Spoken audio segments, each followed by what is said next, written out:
Hey, when I get upset, it doesn't mean I need to freak out. Let's rock. It's about to get real in here, man. It's about to get real. We need to trust that we can appraise what is happening in our social environment and that we can respond adaptively. You don't have a brain, you literally have two that are working together, okay? So if you're not familiar with that, this is going to talk about it and add some detail to that. If the therapist remains emotionally connected with the patient when he becomes dysregulated, the expectations of these unconscious, insecure working models are challenged. The patient begins to learn, again from lived experience, that there is nothing defective in him for feeling as he does, and that he is indeed worthy of help when in an emotionally dysregulated state. Get connected to people who are emotionally stable and be willing to open up a bit about what's going on with you. You can actually see, they'll put two people in an fMRI and they'll see that their brains and activity line up. Whoa. If every time you start to freak out in a relationship, you run out the door, well, you just repeated the same behavior. Also, you can't do this if you're on your phone. Pow! Always crushing that phone lately.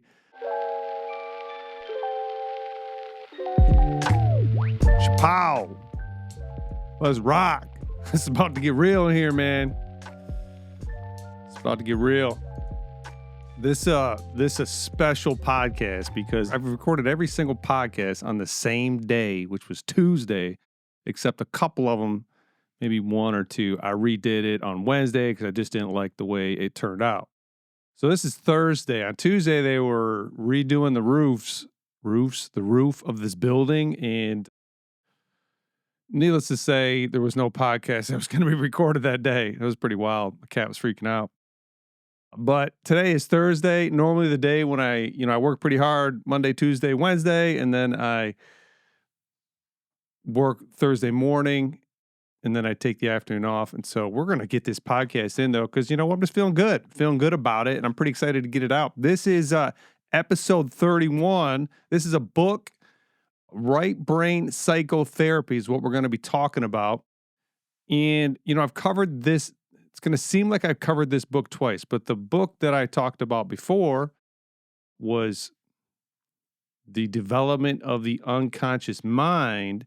This is the second book that he wrote, Allan Shore, and this basically back-to-back, released them at the same time for the psychotherapist to specifically speak to them about how to do right brain psychotherapy. So there was the book, it reiterates a lot of the stuff from the first book that I went over, but in this book, there was this interview, and I mentioned this before if you listened to all the podcasts, I don't remember which one, but he's posting an interview that he went through, a lady therapist had taken him through, and it was just really good. It was pretty much at the end of this book, and I thought it was the best job he did of explaining it in more layman's terms, as opposed to the very technical way that he was speaking in the other books. And throughout this book, which is called Right Brain Psychotherapy, he's very technical in this book as well. But this one chapter where it was the printing of this interview, who's super, it's still fairly technical, but it's way more layman's. And I thought, man, this would be cool to go through. I'm not going to go through all of it, but I will tell you in this episode, I'm going to do a lot of just reading because he had very long answers to these questions. And I don't want to kind of jump around and try and interject what I think, although I will do that, of course. But I'm going to spend a lot of time reading on this one. So, yeah, so let's get into this. Well, let's start to get into this. This episode is not sponsored by, but we are sponsoring Liquid Death once again. And I got the carbonated one. I kind of enjoyed it last time. And I also realized if it is making me a little bit gassy, if I need to expel the carbonation, Nathan can just cut it out, so I don't have to worry about that. And I kind of enjoy the carbonation, that fizzy, here we go. Here's Liquid Death. Yeah, I do like that carbonation. All right. What do we got today? We got episode 31, book, Right Brain Psychotherapy. All systems are recording. Goal of this episode is to talk about the unconscious from a psychotherapy perspective, right? So we talked a lot about what was going on in the previous two episodes on this topic, but we didn't get into like, well, what does a therapist do or what does that look like? And we're going to address some of that today. We're also going to wrap up the cover of these books. I'm not going to talk about these books anymore. If you haven't bought them and read them, I can't blame you because they were really hard to read, but they are fantastic books. Completely changed my mind about how the brain is working, the fact that we are getting some form of connection. We can't quite measure that yet, but it is measurable on fMRI. So you can see it. So I guess you can measure it from that regard, but we still don't know exactly how that's happening. Is it just a synchronization through eye contact and pheromones and skin touch, or is there something going on? My suspicion is that, life evolved in this universe, and this universe has properties, and one of those properties is the electromagnetic field. So I do believe that there is a signal that is going back and forth. I guess it doesn't seem like it'd be hard to figure that out. I mean, electricity is pretty measurable. But anyways, that's just my theory. All right, we're also going to have some fun, per usual. Get these glasses ready. We're going to do some reading. Outline of topics. We got updates. Fan favorite, the updates. One day we won't have the updates, I think, because how long am I going to continue to do that? I don't know. Maybe forever. Maybe I'll be 92 and I'll still be doing updates. We're going to get some updates. We're going to go, before we get started, just want to cover a couple things. And then we're going straight to the book and then some final thoughts. Bam. All right, updates.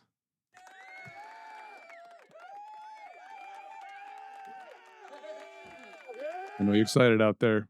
You're excited. Golf. I watched golf again. They were paired up. Apparently it's a big deal. Shooting like 25 under and stuff like that. I don't even know who won. It was rain delay. They were playing last year. It took me a little bit to figure that out. Pistons. People are watching the Pistons. I'm not watching the Pistons. I think it's 3-2 though. And I think they might be playing today. Maybe I'll turn that on.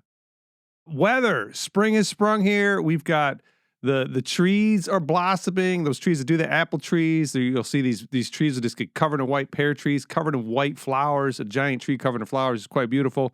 And there's a purple version. I don't know what those are. There might be a lilac tree. I don't know. I know there's lilac bushes, but I don't know what the purple one is. And, it's been warm. We had an 81-degree day, which is fantastic up here in the north. Everybody gets excited when it gets warm out. I have a tendency to drive faster when it's warm. You kick the windows down, and for some reason you hit that gas pedal a little harder. Subscribers. Oh, I forgot to check. It's Thursday, so this is from Tuesday. I'm pretty sure the YouTube went up. Subscribers email 62. It's been at 62 forever. YouTube went from 114 to 115, and Apple and Spotify hold the lines 24 and 22. Respectively. Reminder, please submit your questions to dennis@dennisfenridge.com. That reminds me, back at Lifetime, we used to have to do PA announcements. It was one of my favorite things to do. At first, when I first started working there, I was kind of like afraid, because there's 500-600 people in the building and you got to go on the PA and say something, but it didn't take me but 2 or 3 times to realize this isn't scary. This is fun because everybody has to hear what I'm about to say. And so I don't know what made me think of that, but I want to do my rendition for you right here. This is what I would do. Literally, you'd be at Lifetime, you'd be on the treadmill or pumping some iron, and you'd hear this. Attention, Lifetime Fitness personal trainers. Jeff, you have a call on line 1. Jeff, call on line 1. Thank you. Let's go. Let's go. Oh, man. Just wanted to share that with you. I had fun when I was at Lifetime. That's for sure. Starting to have fun again.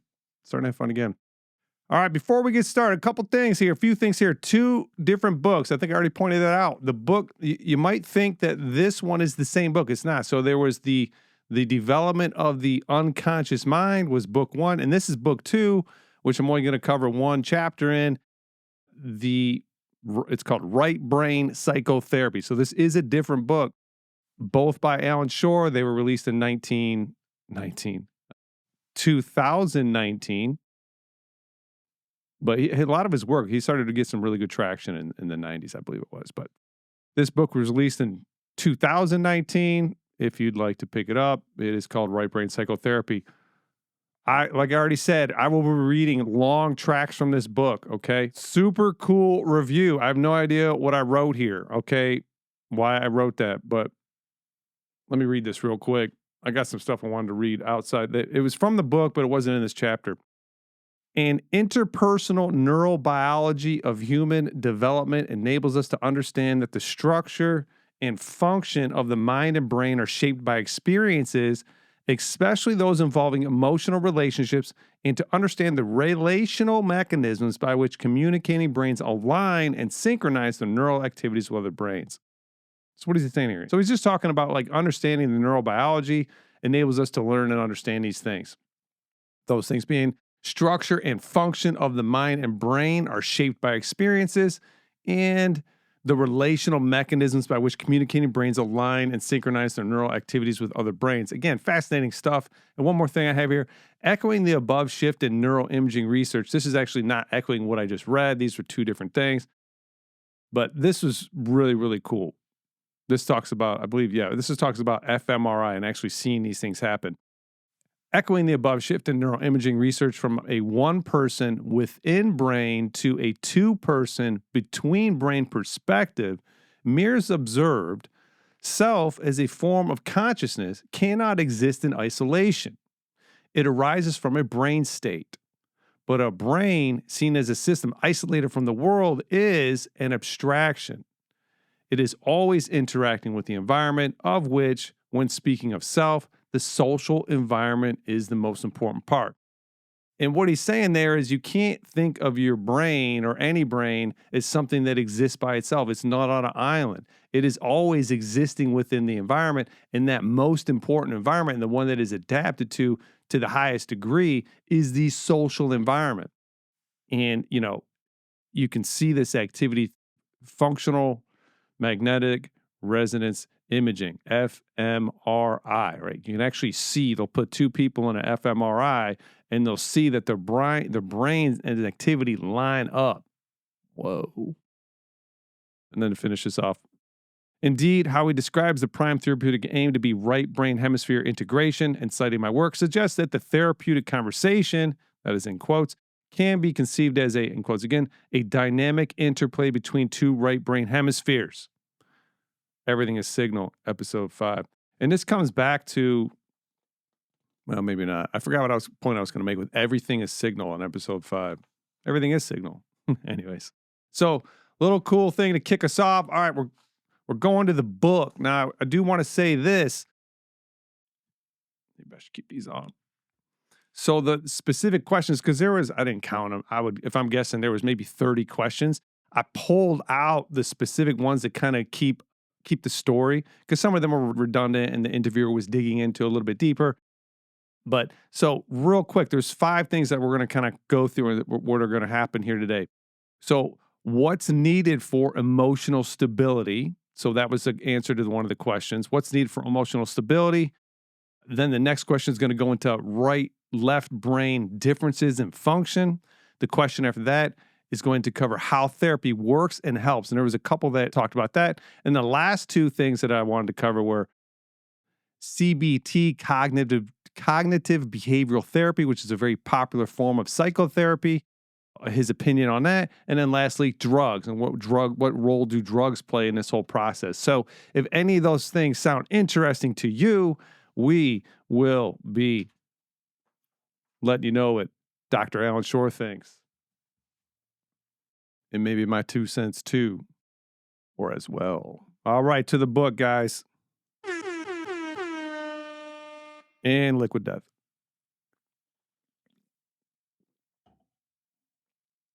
Oh, so good. That really is good. I'm not just saying that. I wonder what it is. All right, here we go.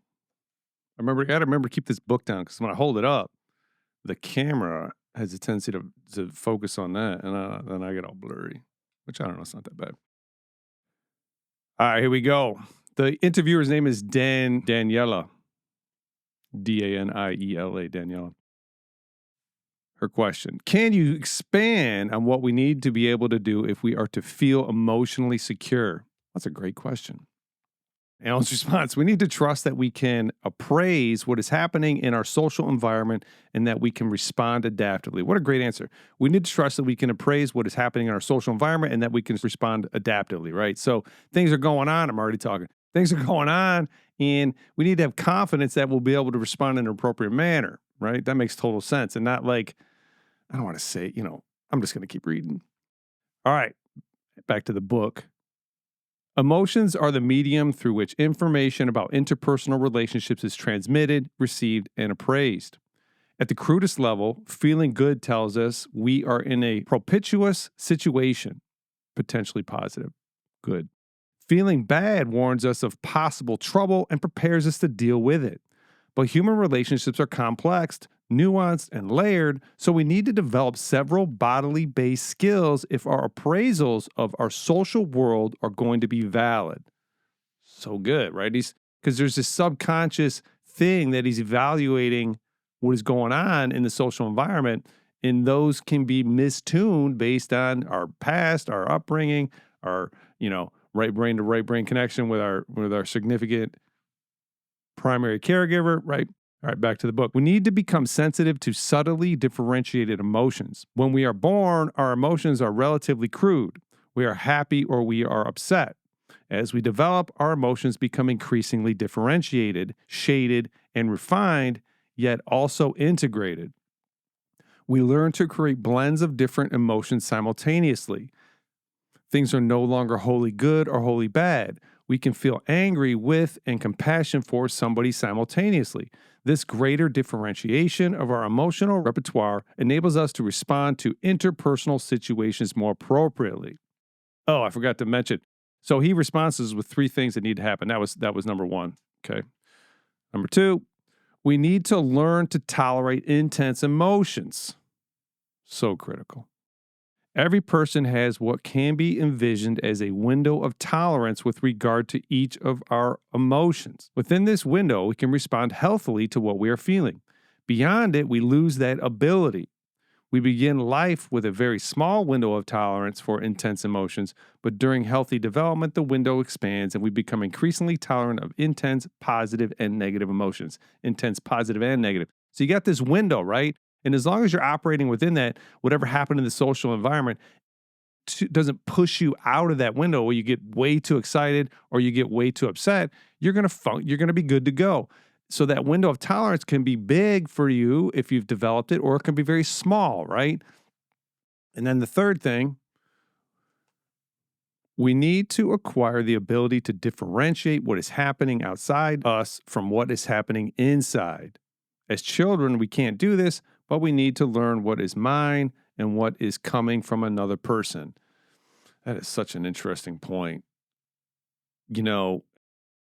Comes back to just because somebody else is, remember, because our brains are syncing up. So if somebody else, this is why when you're a kid and your parents started crying, you would just cry because you're so tuned in to your parent that you're getting their emotion, right? So I forgot what I was going to say about that. It's so fascinating. Let's read that again. We need to acquire the ability to differentiate what is happening outside us from what is happening inside. As children, we can't do this, but we need to learn what is mine and what is coming from another person. Yeah, again, so as a kid, it's so hard to do. If not, it's impossible, probably. But as you get older, you learn how to say, no, that person's upset. That doesn't mean I need to be upset. Doesn't mean I need to be a jerk, but I also don't need to get pulled into whatever emotion they have going on. And once you cognitively know and understand that, it's going to change how you see people. That's for sure. So hopefully that right there is worth the price of admission. Okay, so that was him addressing the question, can you expand on what we need to be able to do if we are to feel emotionally secure? Fantastic answer. Okay, and he wraps up with this. Collecting and appraising relational information happens unconsciously.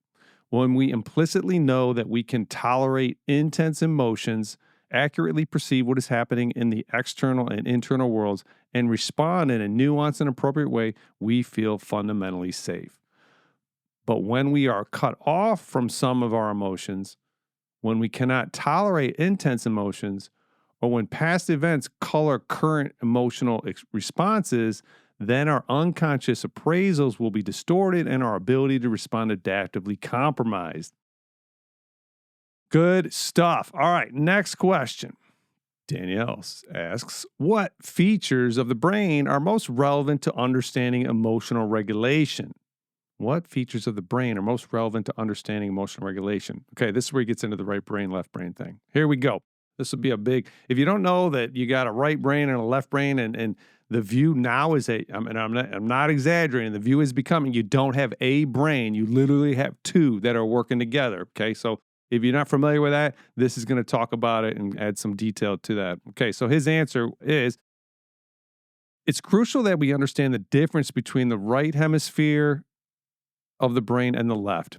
There has been a paradigm shift. Instead of thinking of right and left halves of one brain, we now understand that we effectively have two brains, each of which processes information in different ways, and each of which matures in a different rhythm. We talked about that a lot. It's pretty fascinating. Not here, though. Right brain develops in gestation in the first 2 years after birth is primary right brain development, and then the left brain starts kicking in pretty good and growing and adapting after that. And they know that by measuring growth. And most of the growth and adaptation is happening in the right brain, and then the left brain starts kicking in about 2 years. Broadly speaking, the left brain is the thinking brain.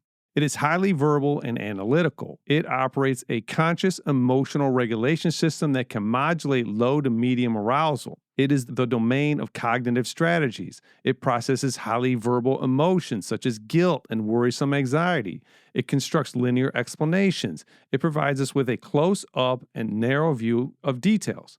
The left brain does not begin its first period of concentrated development and growth until the second year of life, and so it plays little part in the early relationships that shape our capacity to regulate our emotion and to feel emotionally secure. I'm just going to stop talking because then he ends up saying what I was just thinking. So I'm just going to read. Okay. In contrast, back to the book. In contrast, the right hemisphere is the emotional brain. It processes all of our intense emotions, regardless of whether they are negative, such as rage, fear, terror, disgust, shame, and hopeless despair, or positive, such as excitement, joy, and love.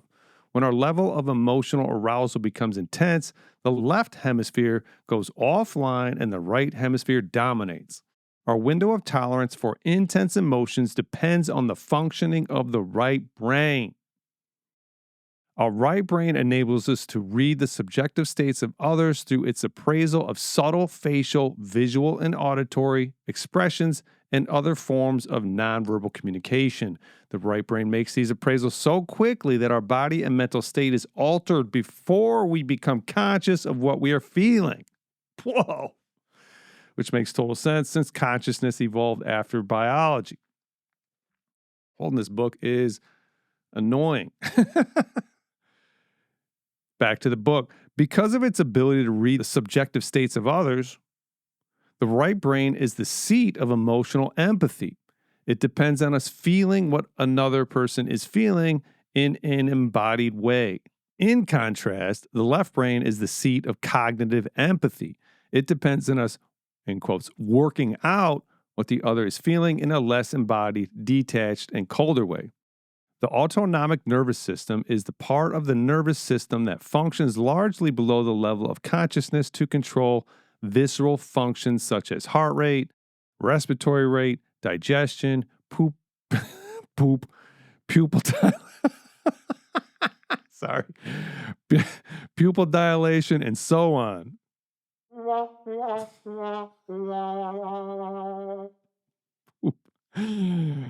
got to have a laugh once in a while, right? Don't cut that out, Nathan. That's funny stuff. I was going to say the S word, but because that would have been even funnier. But anyways, back to the book. Oh, I forgot where I was. Where's pupil? Okay. It has two branches. So he's talking about the autonomic nervous system. The autonomic nervous system, it has two branches. The sympathetic branch, which mediates energized arousal and approach, and the parasympathetic branch, which mediates withdrawal, rest, relaxation, and repair.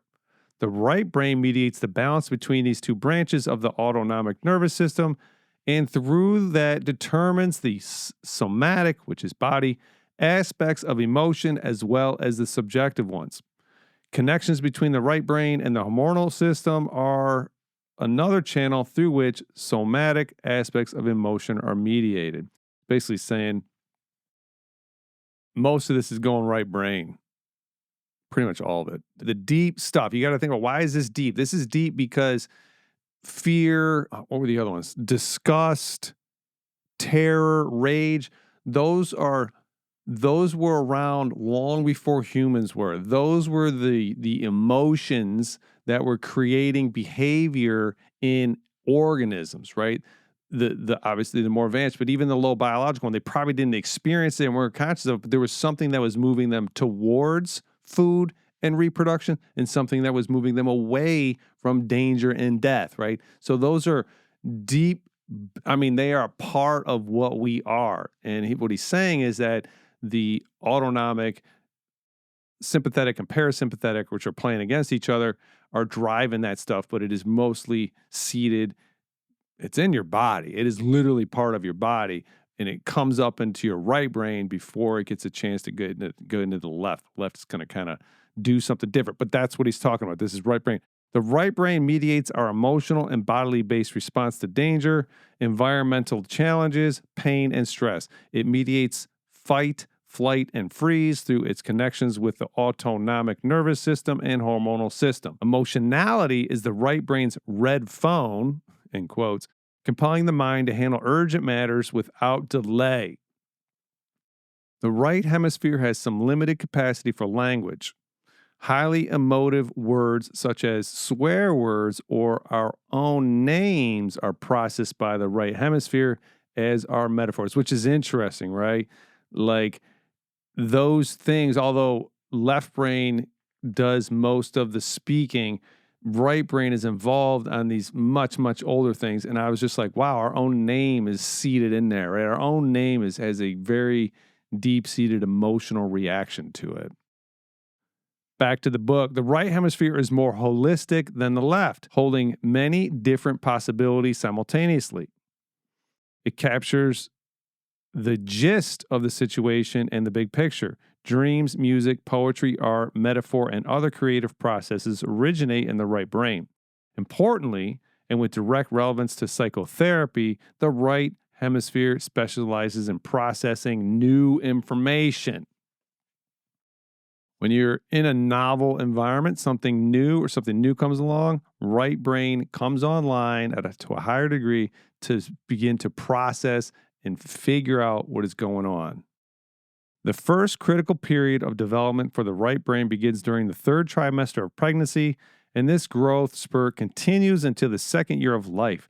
It is primarily the right brain that is shaped by our early relational environment and which is crucial to the development of emotional security. Bam! So that was the end of that question. Whew, that's a big one. So right brain comes online. Right brain is basically the governor, the information receiver, the thing that our body is communicating what is going on emotionally, danger, fear, terror, but also joy, excitement, elation, love. And so that thing comes online gestationally while we're still in the womb. And up to the first 2 years, that thing is in massive development and it's reading and perceiving and being shaped by the environment that it is in. And again, the most important environment is our social environment. And initially, that is your primary caregiver, most likely your mother. Okay. Next question from our awesome interviewer. And there's pages and pages of him talking about that more and her asking more detailed questions. But I knew this was going to be a long podcast, so I can't read the whole chapter. I mean, it is long. It's like 40 pages or something. All right, Danielle asks, if we have suffered early relational trauma, can we do anything? See, and this is why I liked the process of these questions, because we talked about, what do we need? We talked about how the left brain, right brain works and what's going on there. And, if you've listened to the other two podcasts, you probably heard something. I was reading things. Well, man, am I messed up? Is something wrong with me? Am I broke? Right. And this is going to start to address that. And I thought that was super critical to tie this whole thing together. When you're not messed up and you're not broke, The brain is always adapting, right? So and he talks, and he's going to talk about it right here. All right. He's going to talk about it. Okay. Danielle, if we had suffered early relational trauma, can we do anything? Allan, exclamation point. Yes. This book and microphone they're not dancing. If you're watching this on video, you're seeing the dance between the microphone and the book. He says yes. Although you know what? Let's go. We're not broke.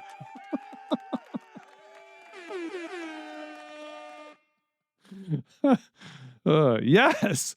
Although early relationships shape the developing brain, the human brain remains plastic and capable of learning throughout the entire lifespan. And with the right therapeutic help, we can move beyond disassociation as our primary defense mechanism and begin to regulate our emotions more appropriately. Also, keep in mind, like this book, yeah, we all got our little issues, but when he's talking about people that got real problems, not people that are out in society and functioning. Yeah, there's some of that going on, but you're talking about major disassociation issues and people that are some of the stories in the first book were crazy. People just, I don't even remember what they were, but they were so extreme. I just couldn't believe it. Like people just like completely detached, crazy stuff that happened to them. And anyways, so you're good to go. Let's back to the book. Okay. You just need some tuning.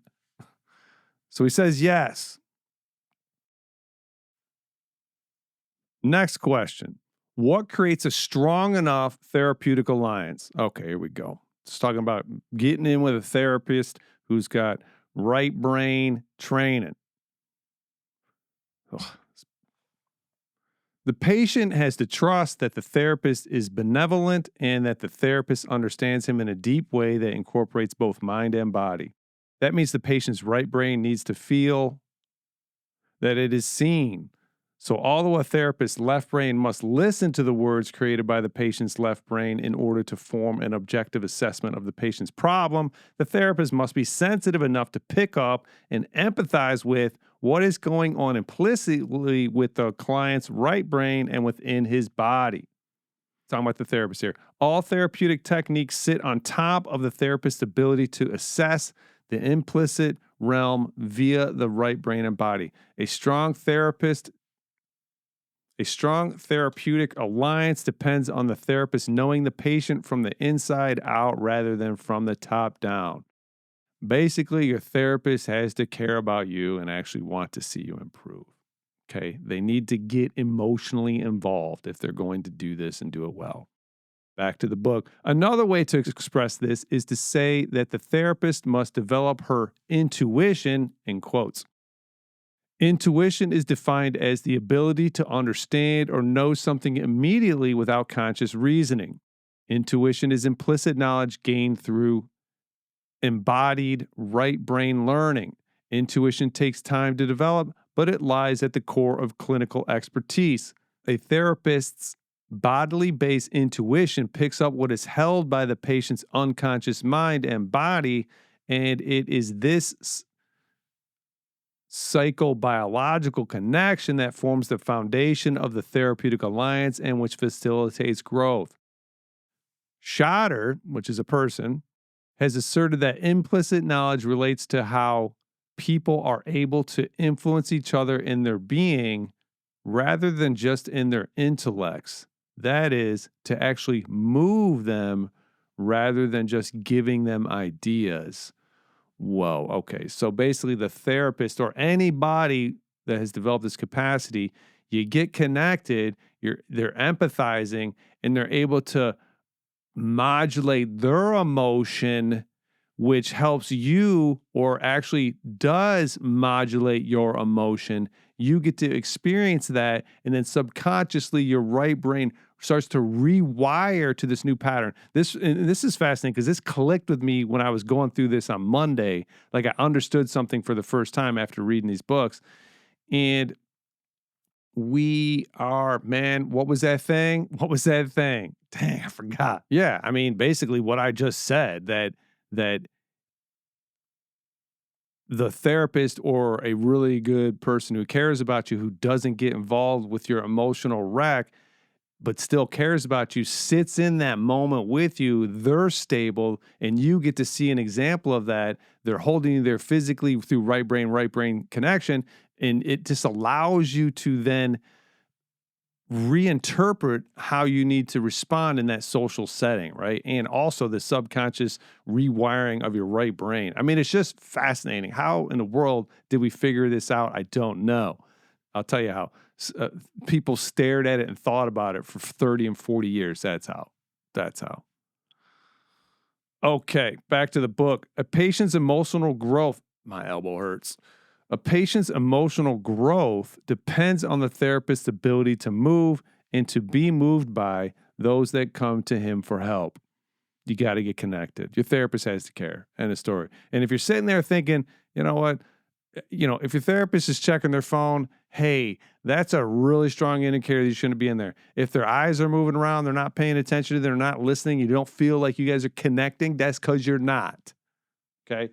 They're going to sit there and listen and analyze you from a left brain perspective. Say, oh, this person's an X, this person's X. They got these things going on.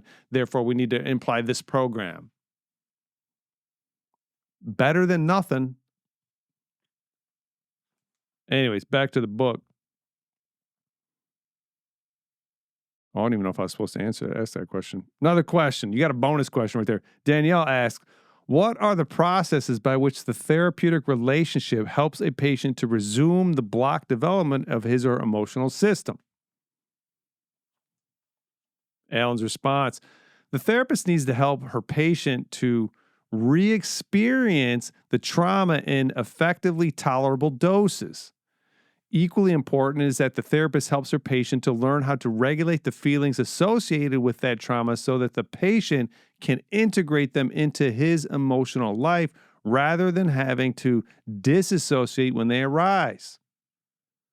That requires the therapist's right brain to become the external regulator for the patient's right brain, helping it to tolerate what was once intolerable. In time, the patient internalizes the regulatory capacity of the therapist, learning to do this for himself. It's so funny because that's what I just said, and I already told myself to stop talking because I'm just going to end up reading what he's going to say anyways. How fascinating is that? It's fascinating. Man, if you're not excited, get excited. How about that? Back to the book. Paradoxically, the greatest opportunity for which learning arises when something in the therapeutic relationship triggers the implicit working models that were formed during the patient's emotionally traumatic childhood. So basically, you get triggered because this is how you learned to respond when you were a kid. Back to the book. And he automatically begins to activate his old defenses. A fleeting change in the therapist's tone of voice, a momentary facial expression, a subtle gesture, or a single word may set unconscious alarm bells ringing and activate the patient's implicit working model of dysregulated self with a dysregulating other. In these moments, past history becomes present reality. The patient is catapulted out of his window of tolerance, becomes emotionally dysregulated, and turns toward his old unhealthy ways of regulating his emotions. He is at risk of either exploding into dysregulated state of hyperarousal or imploding into dysregulated state of hypoaroused disassociation. You get triggered and it's outside of your window of tolerance, and you either blast off into anger and rage or you collapse into, what did he say? Hypo, which is low, disassociation, dysregulated state of hypo-aroused disassociation. You basically shut down and get depressed. When a patient is catapulted into a hyper-aroused state and subjectively experiences the therapist through the lens of the old dysregulated internal working models, it's called negative transference. Projective identification occurs when the emotions and unconscious memories associated with early attachment trauma are intolerable. The patient unconsciously communicates his traumatic experiences to the therapist via nonverbal right brain channels, but immediately disassociates so that he is no longer overtly expressing or subjectively experiencing them. At that point, it seems that only the therapist is experiencing the emotion. In neurobiological terms, the patient's right orbital frontal cortex shuts down and the negative emotion is instantly driven beneath conscious awareness into the right amygdala. The patient's dysregulated hyperarousal still exists, but it is buried beneath conscious awareness. Okay, so I got to point this out because I'm not going to talk about this. So basically, you got body, you got right brain, but you got these different functions in there. You got body, you got amygdala, and then you got this thing, which you just said, the orbital frontal cortex. Okay, so you get pushed out of your zone window of tolerance. You have this body response. Gets sent up through the amygdala and hits the orbital frontal cortex. That's where you start to perceive all that. You didn't really perceive it consciously until it hits the orbital frontal cortex. And what he's saying is that people who disassociate, that orbital frontal cortex is going to shut down and they're not going to respond. Crazy. Okay, back to the book. For a patient who is in the midst of either negative transference or positive identification, there is a rupture of this is a key point. There is a rupture of the therapeutic alliance. So basically, you have a break in the relationship. These happen all the time in our relationships. You don't have to be what is a therapist? A therapist is a person, okay? So you're having these with your spouse, you're having these with your friends. There's some sort of window of tolerance that gets pushed out, and either you're going to go into rage or you're going to shut down. What people need to do is be able to recognize that and then go reestablish connection through good communication. He's going to talk about that. They're important for growth. You're going to have them.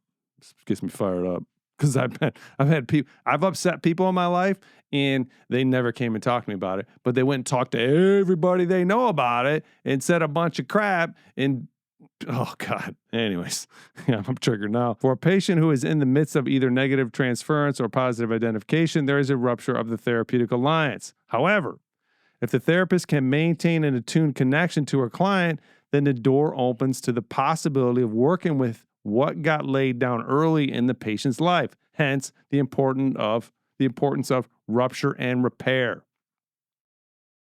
I gotta stop talking. I'll begin by describing what happens if the therapist can stay connected to a patient who is in the midst of negative transference, and then talk about working with protective identification. So there's two different things that can happen. He's going to talk about them.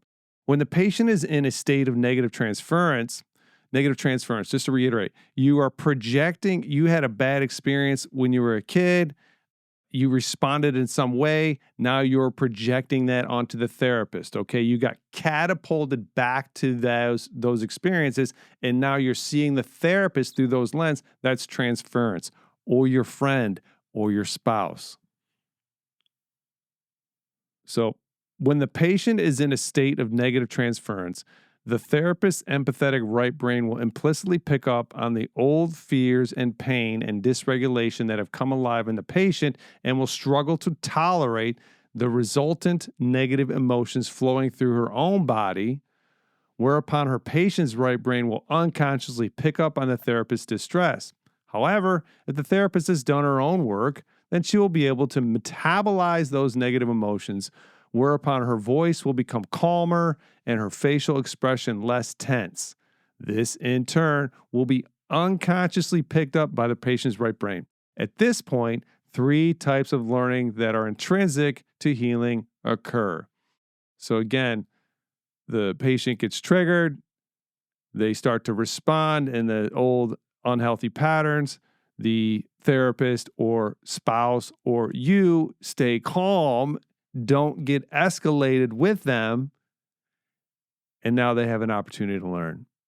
3 things. 1, the patient's right brain, noticing the process that the therapist has been through, will observe that dysregulating emotions can be tolerated, metabolized, and integrated after all. So they get to see it happen and they learn, oh, I don't have to freak out because I got angry or something was very upsetting and I got depressed. I can actually sit here and not lose my poop. 2, the regulation occurring in the therapist's right brain will be actually mirrored by the patient's right brain. Thus, the therapist acts as an external emotional regulator for the patient. This dynamic happens under the radar of explicit awareness, under consciousness, but it is crucial because it gives the patient a living experience of what was missing during development. So this should have been modeled for you while you were developing. It should have been modeled that, hey, when I get upset, it doesn't mean I need to freak out.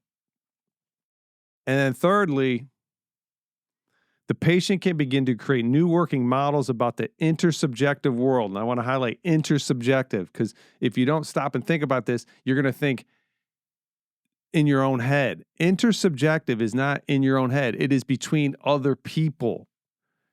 It is between people.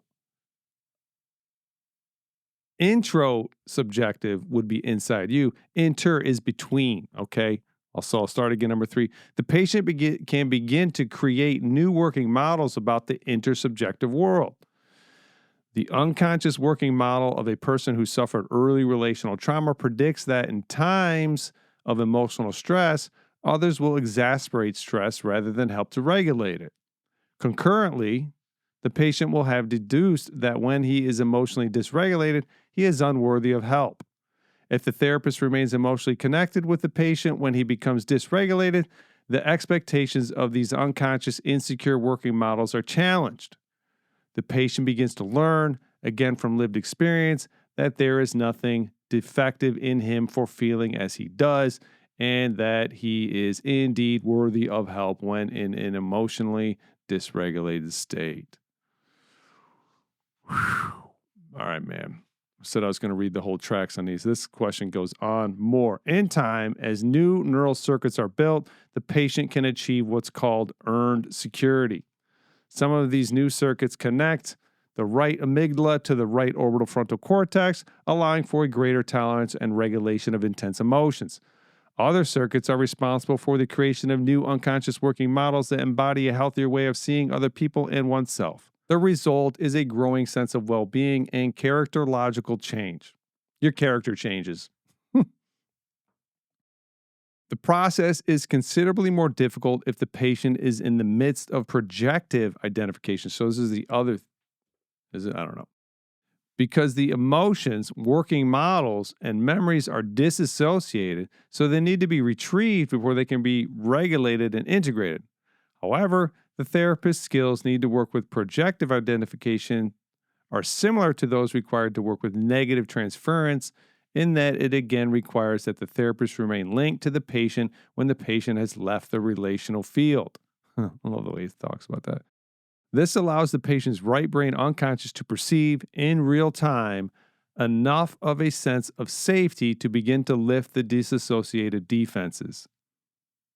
The therapist who waits patiently in the presence of the not yet speakable, being receptive to the not yet formed, sends out a lived message that the disassociated emotion is neither unacceptable nor intolerable. The therapist's resonance with the patient's disassociated emotion also acts as an amplifying mirror, and in a genuine right brain to right brain nonverbal dialogue with the therapist, the patient gradually raises to awareness what he needs to be able to consciously feel and articulate, but which, until now, he has had to disassociate from. In doing so, links between the right amygdala and the right orbital frontal cortex are forged. So it gets dug up. Normally, the patient would disassociate, meaning the right orbital frontal cortex would turn off. You wouldn't be aware of what the body was doing and feeling. You and the therapist or the spouse or your friend sit with it. We both know something just popped off. We're just going to sit there, and then it allows those feelings to start to get into the orbital frontal cortex, and now you can make these new associations with those things. Deep work. We're getting close to wrapping this up. This book is mind-blowing, baby. All right. So this is going to get into the next two questions. Yeah, oh, wait, no, we got three more. We got work to do, guys. I hope you're enjoying this. All right, Danielle says, what happens if the therapist cannot contain the negative emotions created in negative transference and protective identification? So the therapist can't contain. Allan, when a patient's traumatic emotions and memories are communicated through negative transference or projective identification, they may hit a therapist's sore spots created by her own attachment history. So I keep talking, it's just what I do. Why wouldn't the therapist be able to contain the emotion and sit there with it? Because they got their own stuff they haven't dealt with. They get sent off out of their zone of tolerance. So awesome. So that's what we say. If the therapist can't regulate the resultant negative emotions, she will try to escape through a verbal interpretation, too hasty an intervention, or by labeling the patient's behavior as something negative, such as resistance. When this happens, the therapist becomes a co-participant in recreating her patient's trauma, and the patient will be catapulted further into a dysregulated state of fear, shame, and disassociation. The patient's old trauma-derived neural circuitry and defensive working models will be reinforced and strengthened. So the old pattern got brought up, and instead of it having an opportunity to get rewired, patient lost their crap as well, and now that's what it's just gonna reinforce the pattern that the patient's gonna have. Reading on, there is an old adage in therapy that no patient can achieve a greater level of healing than his therapist has achieved. With modern scientific knowledge, we can be more specific. The patient's unconscious right brain can develop only as far as the therapist's right brain can take the patient. Thus, the central questions are, when a therapist's wounds are hit, can she regulate her own bodily based emotions and shame dynamics well enough to be able to stay connected to her patient? Can a therapist tolerate what is happening in her own body when it mirrors her patient's terror, rage, and psychological hyperarousal? Herein lies the art of psychotherapy. It takes many years of experience for a therapist to stay with a disassociated patient who is projecting his trauma onto her. More important, the therapist needs to have worked deeply with her own trauma and has to keep working with it. A successful therapeutic relationship precipitates emotional growth not only in the patient, but also in the therapist. Man. That said, every therapist will have times when she is unable to contain her own negative emotions and when both patients and therapists are triggered. The term that is used is enactment. I explore the dynamics of enactment at length in my past book, The Science of the Art of Psychotherapy, but there isn't space to go into it here. Suffice to say that the periods of mutual misattunement will not cause damage so long as 1, they are temporary, 2, the therapist honestly owns her role in creating the enactment, and 3, the therapist is able to integrate repair. In fact, cycles of misattunement and reattunement provide opportunities for corrective emotional experiences in that they show the patient that not every instance of misattunement is a precursor to abandonment or neglect, and that even when there is a stressful rupture of the bond, the interactive regulation of a caring other is available for genuine repair. And I wrote my own notes here. This is how any relationship works. And that's what I started ranting about before. Multiple times in my life, I've been in relationships and I did something because I'm kind of blunt, and I've upset somebody. And instead of them getting, like, most of the time, I don't even know that I've done it. People hide it so well that I might have like a slight inclination, but then they're just acting fine. They just come around you and they act fine, like nothing's up. And if you go to ask those people, some of them, a handful are popping into my head. Hey, did I do something? Seems like you're upset me. No, everything's cool. Yeah. And when those people operate in a group of people, and they go around into that group of people that is also tons of your relationships and your income. And then they go around and instead of talking to you and working it out, they spread crap into the group. Well, let's just say I've experienced that more than once. So, what's the moral of the story? The moral of the story is that you're in relationships. Those relationships are not going to go perfectly. People are going to let you down. They're going to say things. They're going to not perform to your expectations, and you're going to get thrown out of your window of tolerance for emotion. That's fine. Get yourself calm. Maybe not right then. If you can do it right then, that's great. Maybe not right then. Maybe the next day, calm yourself down and you go talk to them and you say, hey, when you did this, I felt this way. Why did you do that? And you talk about it and then you repair the break. Or you just keep throwing away relationships and starting new ones. But here's the thing. Nobody's going to be perfect. There's going to be challenges. And so you have to get good at getting your emotions in check and going and talking about them. If you can't do that, don't go talking. You need to do that. You want to be a better human? I know you do. Go do that, okay? Back to the book. All right, now we're going to get into the cognitive behavioral therapy and then the drugs, and these are two pretty quick ones. Okay. Interviewer, Daniela. Short-term cognitive behavioral therapy is currently very popular. Can it help with healing relational trauma? Here we go. Allan says, in the academic discipline of psychology, the cognitive paradigm, which came to dominate the 1980s and the 90s, envisioned human brains as thinking machines, and its research focused on cognitive processes such as explicit memory, rational thought, language, and consciousness. Cognitive-based therapy came out of this paradigm. Its basic assumption is that we can change how we feel by consciously changing how we think and what we believe. That means that cognitive therapy focuses on language and thought, both of which are located in the left brain. That is rarely effective for patients who struggle with the consequences of early relational trauma because such trauma impacts the development of the emotional system of the right brain. In fact, cognitive therapy, when applied to the emotional realm, uses linguistic, rational thought-based strategies to help the left brain gain more control over the right brain and its emotions.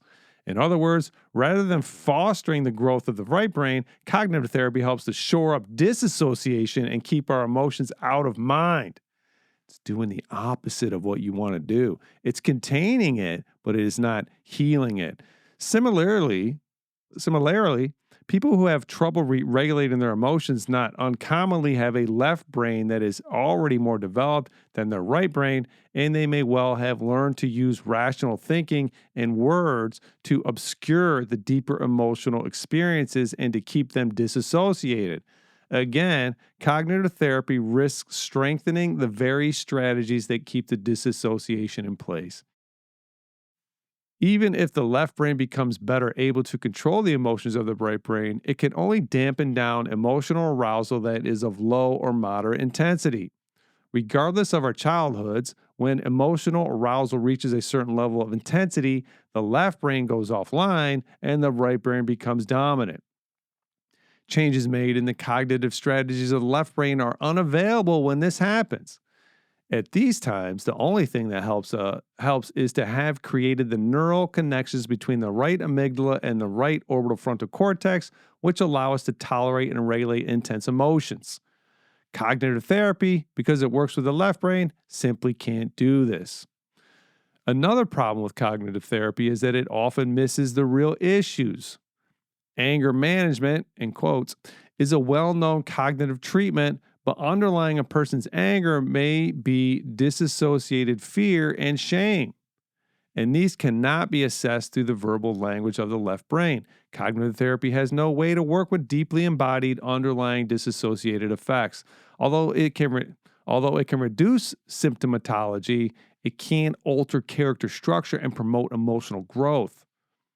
The final problem of cognitive therapy is that it is generally a short term treatment, so it is unable to build a strong enough therapeutic alliance to allow the patient to experience the corrective emotional experiences. Change does not happen when a patient is consciously reflecting on emotion. It happens when a patient is in the emotion and when a resonating and actively involved therapist shows the patient a way to be with what he is feeling. There is no room for that to happen with cognitive therapy. In short, relational trauma cannot be addressed through the development of left brain cognitive strategies. Rather, its healing depends on working directly with the right brain to build an expanded, more tolerant, more interconnected, and better regulated right brain. Psychotherapy that makes the right brain the focus requires much, much more from both therapist and patient, but it is the only route to genuine growth. We know that not only through the lived experiences of therapists and patients, but also through all that we've learned about the brain in the past 2 decades. I read that a little wrong, but you follow. In fact, I argue that we are in the middle of a paradigm shift in terms of how we understand ourselves.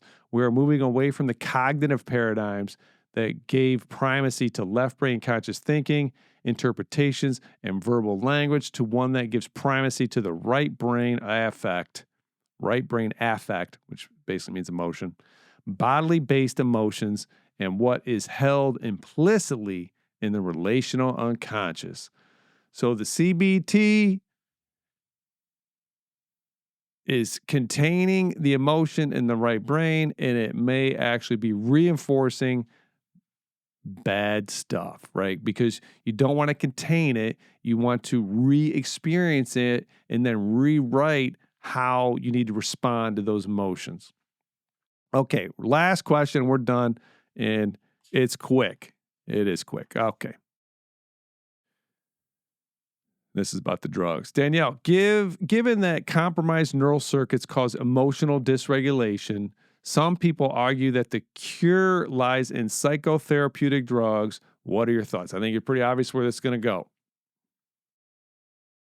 There is no doubt that with certain psychopathologies, emotional dysregulation can be modified by whoa, bio bioaminergic, bioaminergic. Yeah. There's no doubt that with certain psychopathologies, emotional dysregulation can be modified with bioaminergic drugs that directly impact the neurochemistry of subcortical brain circuits. But one of the main problems with psychotherapeutic drugs is that they are not site specific. You may give somebody a selective serotonin reuptake inhibitor, SSRI, such as Prozac, but there are serotonin receptors throughout the entire brain and body. It's a shotgun approach, so you get side effects. What is more, a drug will not provide a growth facilitating environment, and thus the patient will not necessarily develop the more connected and expanded right brain that then allows for more complex and adaptive emotional coping mechanisms. In other words, although levels of arousal will be altered, there may be no lasting improvement in processing social cues, no rewiring of the trauma created internal working models, and no development of the ability to turn to another for help in regulating emotional stress. The change may be limited to returning the individual to a more stable personality rather than enabling the personality to tolerate more novelty and to structurally change and expand. If only pharmacology is used, the patient is denied the right brain growth and development that emerges from a psychotherapeutic process. And that is the last that I'm reading from the book. So drugs can obviously help in certain situations, but they're not going to solve the problem. You have to be with somebody who cares about you, who's also emotionally stable, and you don't go deep diving into the worst of the worst. You spend your time working around the edges of your tolerance and rewiring by seeing an example of how that works. So fascinating stuff. Fantastic book. Super excited to get this one covered. Final thoughts. I'm going to be quick here. Get connected to people who are emotionally stable and be willing to open up a bit about what's going on with you. There you go. Okay. If every time you start to freak out in a relationship, you run out the door, well, you just repeated the same behavior. Also, you can't do this if you're on your phone. Pow. Always crushing that phone lately. Phone bad, pretty much. Do you know someone this could help? You for sure. Okay. Me, I've learned a ton through this. Just knowing that, like, when you get emotional, like, you gotta sit with it, man. You gotta sit with it and see what's going on. Don't run. Next episode. Anyway, share this with somebody you think it could help. Next episode book. We're gonna go. Actually, next episode is going to be on supplements. Occurred to me in the shower the other day. Like, I could just talk about supplements. I'm going to talk about all the supplements I've taken, the supplements I'm currently taking, what do I think about them, what do I think about supplementation in general. It's going to be awesome. Looking forward to that. After that, we're going to get into the 5 appetites, which is another book. Help us grow. Like and subscribe to Apple, Spotify, and YouTube. Share something. Let's get people hearing this stuff. This is good stuff. Submit questions to Dennis at DennisFenners.com. Next week, we are going to be addressing questions. I was going to do it this week, but I knew this was going to be long, so I dropped them. We'll address questions next week. I got like 2, maybe even 3 of them, and it's going to be golden. You guys rock. If you made it all the way through this one, I commend you. And I appreciate you and your time. And I really, truly hope from the bottom of my heart that this stuff is helping. This was two of the best books I've ever read. This thinking has altered the way I see people, the way I see myself, the way I see the world. Have a great week, guys. And we'll be talking about supplements next week. All right, man. Peace.